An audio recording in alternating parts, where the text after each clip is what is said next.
Hi, this is Rock. We're going to talk about the aggregate function. It is so important. I have found it to be extremely useful.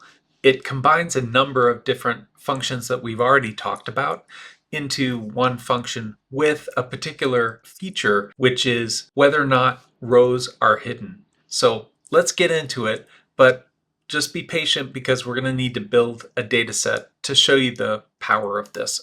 Just a small sample data set here. So let's say we have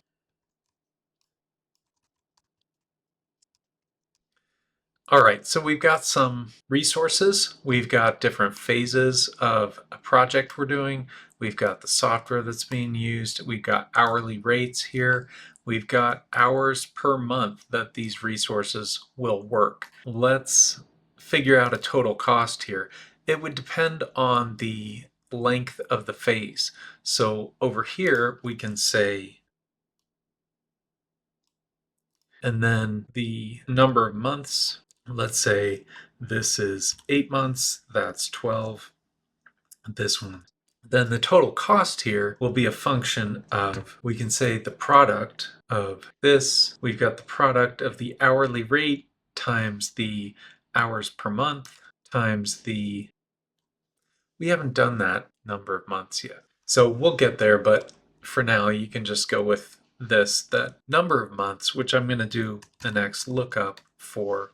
I'm going to look up this in this and return this. So that is the total cost of that resource. And if I paste that down, oh, there's no phase 6.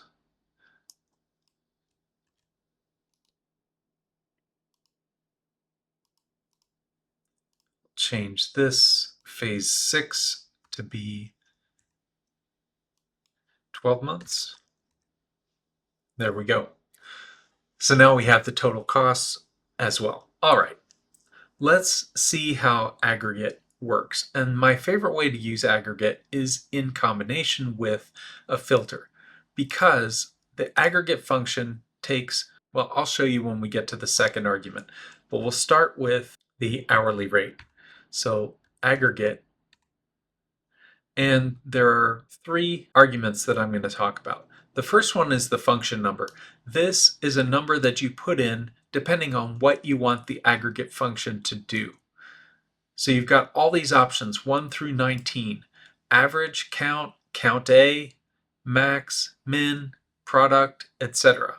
I'm going to start with the average. So I'm going to click on that, and that gives me a 1. And I'm going to then get to the second argument. Excel is asking, what do we want to do with the rows, whether they're hidden or showing? The ones that I tend to use most are 4 and 5. So we're going to start with 4, which is ignore nothing, and then 5 in the next row down. So we'll do 2 aggregate functions in this column in just a minute. But the array that we want is this. We'll close with the parentheses. The average hourly rate of all of these is 161.60. I'm going to copy this and paste it down here and change this second argument from 4, which was ignore nothing, to a 5, which is ignore hidden rows. And I'm going to give it that same format here. There we go. So far those are the same, that's fine. What I want to do here on hours per month, this time when I do aggregate, I'm going to look at the sum. So 9 is what I usually use, the sum. So I double click that, put in a comma. This one I'm going to do 4, which is ignore nothing, and then we'll grab this, put that down, and then close the parentheses. And then the total cost here, and let me make that look like that. There we go. Then the total cost, I can just copy this and paste it here, but instead of having cents, I will take those cents off, and here I'm going to modify it so that instead of an average, which is 1, I'm going to have the sum here as well. There we go. So I'm going to hit enter, and that's the total cost. All right. With each of these, I'm going to copy the text and paste that text here and change the 4 to a 5 so that it ignores hidden rows. I'm going to copy that formatting as well. Here we'll do the same thing. I'm going to copy that text, put it in here, and then I'm going to copy that formatting. All right. And we'll change that 4 to a 5 so that it ignores hidden rows. And now you'll see why. But one more thing before we move forward. I'm going to copy this because we could over here have a count. Instead of it's being the average, if I said count A, which is 3, and then we're looking at column F. So I'm going to change this to F. So it's going to count in there. And then I will use this in the next row, and I'm going to change that to a 5. All right. So we have a count of the resource types. We've got 30 of these. And then we have the hourly rate as an average hourly rate. And then we have the hours per month as a total and the total costs here. Let's do something here. Let's filter for all the project managers. And what I want you to watch is the difference between these two rows, row 3 and row 4. See what happens here. In fact, I'll make this a particular color, and then I'll make this one another color, just so it's easy to distinguish between them here. If I choose to look at just the project managers,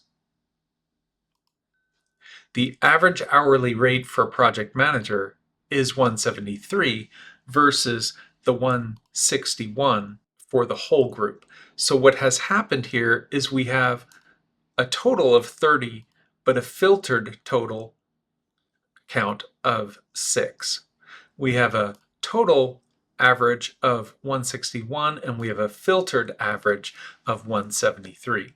We have a total hours per month of 5,112, but for project managers, that total is 1,025. So using aggregate as a differentiator between when something is filtered and not is extremely powerful. We can change that filter to say, let's look at phase 1. And then we see what this is. We can also do a percentage over here to say equals this over that. And we can see this as a percentage. So we see that it's 13%. We can also take this and instead have it be part of the heading. So we can say equals total cost and K4 over K3 and make this a percentage. We'll get to text soon, but we can make this. And here I'm going to put in a space and an open parentheses and another ampersand and then another ampersand, a closed parentheses. Let's try it, or a closed parentheses. Let's try that. There we go. So we have total cost is 13%. Let me do the same thing here. I'm going to copy this and paste it there, and then we can change this to hours per month. And then we can do the same thing here and change this to hourly rate. And then we can do the same thing here and change this to resource type. And I don't really need these quotes in this ampersand. Since I already have text there, I can just do that. So phase 1 has 17% of the resources. And if I say, well, what is phase 2 and phase 3 together, it's 33% of the resources. And the hourly rate is 104% of the total in this. We've got between phase 2 and phase 3, they represent 32% total project costs. But if I change this to phase 6, I can see that phase 6 itself is 19% of the total cost. So you see how aggregate is extremely helpful. Next, we're going to look at number value. See you then.